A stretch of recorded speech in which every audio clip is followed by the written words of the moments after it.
Baik, Assalamualaikum warahmatullahi wabarakatuh. Perkenalkan, saya Rinaldo Prasetyo dari Prodi Manajemen. NIM saya 28920500407. Dan di sini mata kuliah yang saya akan jelaskan yaitu perpajakan dengan dosen pengampu Bapak Taufan Nugroho. Nah, sini pertama ada pajak penghasilan 21 atau PPh 21.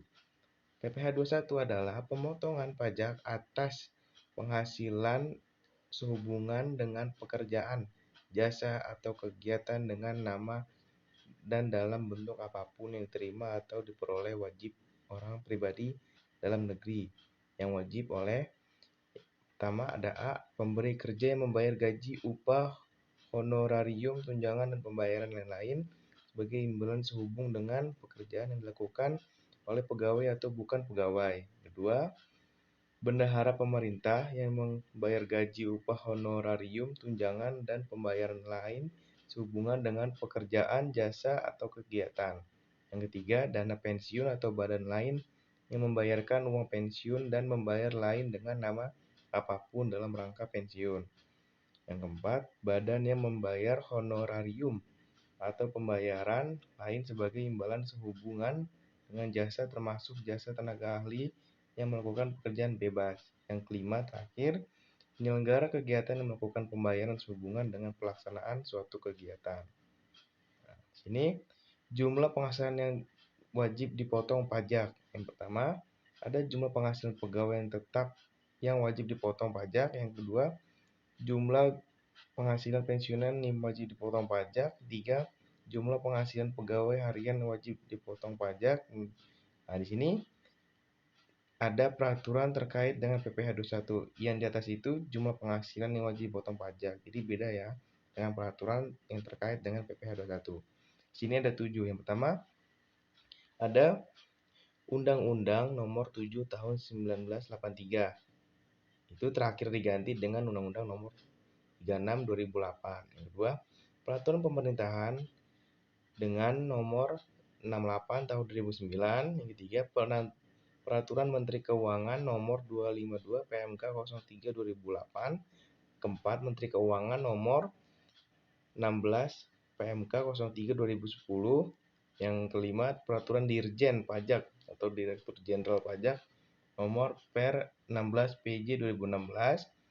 Yang keenam, Peraturan Menteri Keuangan Nomor 11 PMK 010 2016. Yang ketujuh, Peraturan Menteri Keuangan Nomor 231 PMK 03 2019. Di sini ada contoh dari penghasilan kena pajak sebesar 75 juta. Pajak penghasilan yang dipotong wajib pajak memiliki NPWP adalah contoh dari PPh 21 ya, teman-teman. Contoh studi kasusnya. Yang pertama 5% dikali 60 juta sama dengan 3 juta. 15% dikali 15 juta sama dengan 2 juta 250. Ditambah sama dengan 5, hasilnya jumlahnya 5 juta 250 ribu. Nah, di sini ada penjelasannya nih. Pajak penghasilan yang harus wajib dipotong pajak tidak memiliki NPWP. Oh, yang tadi itu memiliki NPWP, yang di bawahnya ini tidak memiliki NPWP. Berbeda ya, teman-teman. Ya. Pertama ada 5% dikali 120% sama dengan 60 juta.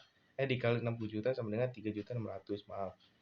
Kedua 15% dikali 120% dikali 15 juta sama dengan 2 juta 700 ribu, kurang lebih segitu.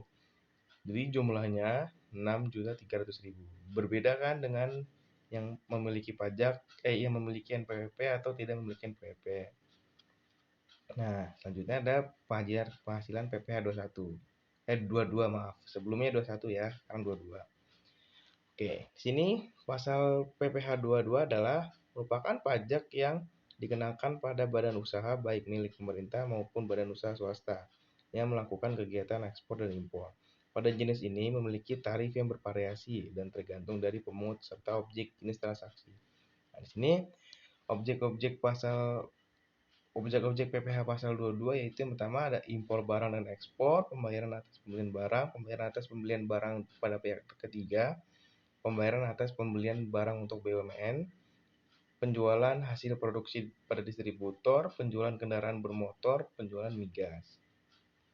Sini pemungut pajak penghasilan pasal 22 atau pemungut pajak PPh 22.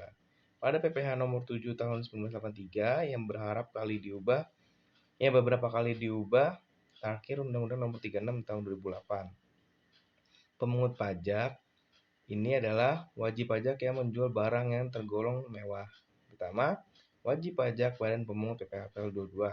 Kedua, Bank Devisa dan Direktorat Jenderal Bea Cukai atas objek PPh pasal 22 impor barang. Ketiga, bendahara pemerintah kuasa pengguna anggara KPA sebagai pemungut pajak pada pemerintah pusat, pemerintah daerah, instansi atau lembaga pemerintah dan lembaga negara lainnya yang berkaitan dengan pembayaran atas pembelian barang. Keempat, bendahara pengeluaran berkenaan dengan pembayaran atas pembelian barang yang dilakukan dengan uang persediaan. Yang kelima, kuasa pengguna KPA, anggaran, atau pejabat penerbit suatu perintah membayar yang diberikan delegasi oleh kuasa pengguna anggaran KPA yang membayar atas pembelian barang kepada pihak ketiga yang dilakukan dengan bayaran langsung. 6. Ada BUMN. 7. Ada industri dan eksploitasi sektor kehutanan, perkebunan, pertanian, peternakan, dan perikanan. 8. Terakhir, ada industri atau badan usaha yang melakukan pembelian komoditas, tambang batu bara, mineral logam, dan mineral logam dan mineral bukan logam dari badan atau orang pribadi memegang izin usaha pertambangan. Nah, selanjutnya langsung kita ke PPh 23 atau pajak penghasilan pasal 23.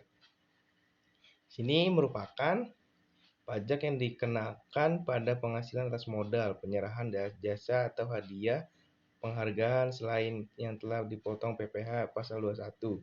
Pihak yang memotong dan melaporkan PPh 23 pada kantor pajak merupakan pihak pemberi penghasilan atau pembeli atau penerima jasa. Sini aja jenis objek pasal PPh 23. Yang pertama, penilai atau appraisal. Yang kedua ada aktuaris. Ketiga ada akuntansi, pembukuan, dan atestasi laporan keuangan. Yang keempat ada hukum. Yang kelima ada arsitektur.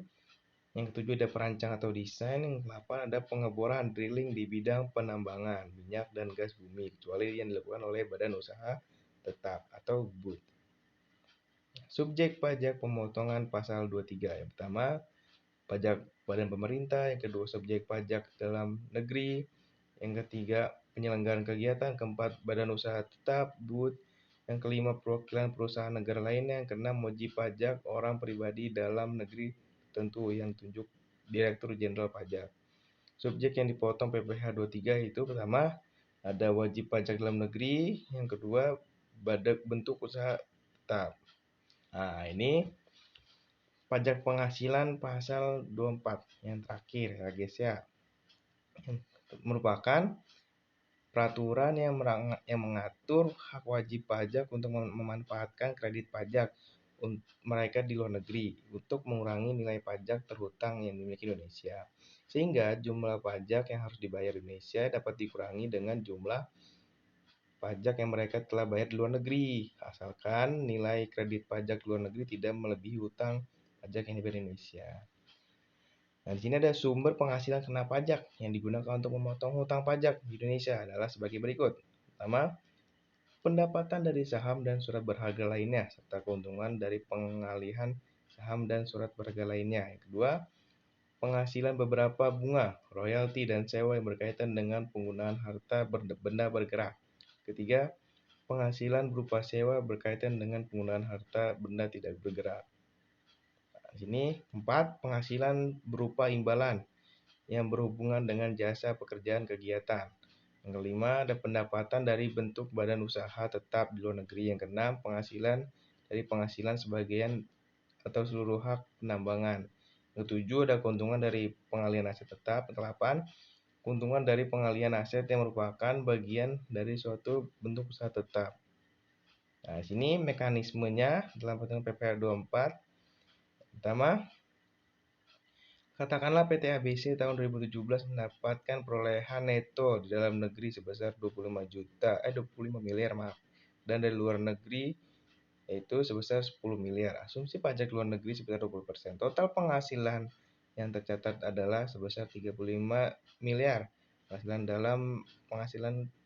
dalam negeri tambah penghasilan luar negeri. Total PPh terutang 25% kali 35 miliar. Ya, sama dengan 8 miliar 750 ribu juta 550 ribu. PPh maksimum yang dapat dikreditkan penghasilan sama dengan penghasilan luar negeri atau total penghasilan kali PPh terutang. Jadinya 10 miliar atau 35 miliar dikali 8 miliar 750 ribu sama dengan 2,5 miliar. Ya, jadi PPh terutang yang sudah dibayarkan di luar negeri adalah 2 miliar 22 miliar 500 ribu 25 miliar 500 juta ribu. Nah, nominal ini yang akhirnya digunakan sebagai pengurangan pajak dalam negeri. Oke, sudah habis. Baik, itu saja yang bisa saya jelaskan dari PPh 21 sampai 24 dalam UAS mata kuliah perpajakan. Kurang lebihnya mohon maaf. Wassalamualaikum warahmatullahi wabarakatuh. Terima kasih.